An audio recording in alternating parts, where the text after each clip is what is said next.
படிச்சு முடிச்சதும் இப்போ காலேஜ்லாம் முடிச்சதுக்கு அப்புறமா இப்போ நான் வந்து என்ன துறை தேர்ந்தெடுக்கலாம்? இல்லை நான் கவர்மெண்ட் எக்ஸாம் ஏதாவது படிச்சு அந்த மாதிரி வந்து போகலாமா?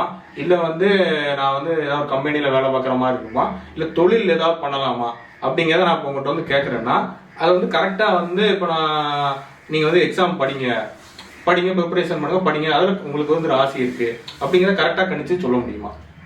ஒரு ஜாதகத்தை பிறந்த உடனே இவங்க இன்ன தொழில் செய்வாங்க, இன்ன கல்வி வரும், இத்தனை வயசுல பெரிய ஆள் ஆவாங்கன்னு சொல்லிட முடியும். ஆனா நீங்க இத்தனை இப்போ ஒரு பெரிய நகராட்சி கமிஷனர் ஒருத்தர் இருக்காரு, அவர் மகளை நான் 4 படிக்கும்போது பார்த்துருக்கேன். உங்க பிள்ளை மெடிக்கல் வரும்னு சொன்னேன்.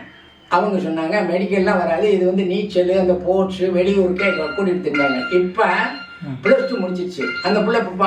நீட்டு படிக்குது. கேட்டால் டாக்டர். அப்போ அந்த வாழ்க்கை 17 வயசுல தானே மாறணும்னு விதி. நீங்கள் புரிஞ்சுக்கிட்டீங்களா? அப்போ அந்த காலம் வராமல் மாறாது.